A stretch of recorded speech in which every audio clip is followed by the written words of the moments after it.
नमस्कार शेतकरी मित्रांनो, झालेलं आहे. शेतकरी मित्रांनो, तुम्ही या गाय बघू शकता. हे गाय दुसऱ्या व्यताला आहे. गायची पहिल्या व्यताला 27 लिटर गाय पिळेल. शेतकरी मित्रांनो, ओरिजिनल मीटरमध्ये गायची हाईट बघू शकता तुम्ही. 40 लिटर म्हणा 40 लिटर. शेतकरी मित्रांनो, खाली तिला होण्यासाठी एक 8-10 दिवस टाइम एकदम क्वालिटीमध्ये गाय. शेतकरी मित्रांनो, दाताला 6 दात आहे. शेतकरी मित्रांनो, तुम्ही ही गाय बघू शकता. ही गाय पहिल्या व्यताला दाताला 2 दात आहे. एकदम मोठ्या मापाच्या कालवडी शेतकरी मित्रांनो, दूधाची क्षमता 12-13 चालण्याची. शेतकरी मित्रांनो, ही गाय बघू शकता. ही क्षमता 30 ते 32 लिटरची टाकायचं 15-16 क्षमता. शेतकरी मित्रांनो, उजून दाखल 6 जाते. शेतकरी मित्रांनो, तुम्ही ही गाय बघू शकता. ही गाय पाहिली जाता.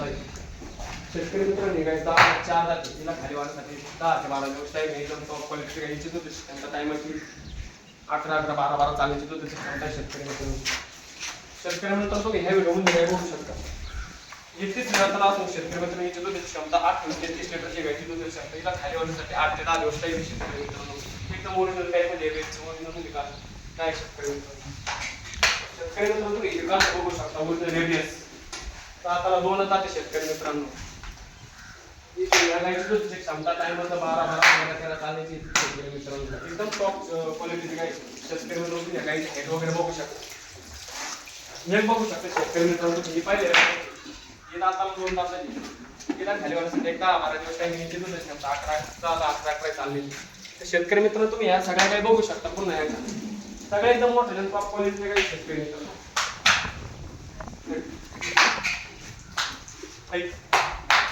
सगळ्या गायला खाली होण्यासाठी 10-12 दिवस टाइम. 8-10 दिवस टाइम. शेतकरी मित्रांनो, पहिल्या दुसऱ्या त्याच्यात गाई सगळ्या. हे बघा शेतकरी मित्रांनो, ही 30-32 लिटरची दुधाची क्षमता. हिची 30 लिटरच्या बोली द्यायची. शेतकरी मित्रांनो, ही गाय हे बघा बघू शकता. पहिले घेता 4 दाते दाताला. शेतकरी मित्रांनो, एक बघू शकता. ही 32 लिटरची गाय. शेतकरी मित्रांनो, एकदम मोठ्या मापाच्या गायची हाईट वगैरे तुम्ही बघू शकता. ज्या काही शेतकरी मित्रांना अशा गाय खरेदी करायची असेल त्यांनी एक वेळेस अवश्य घ्या. रामकृष्ण.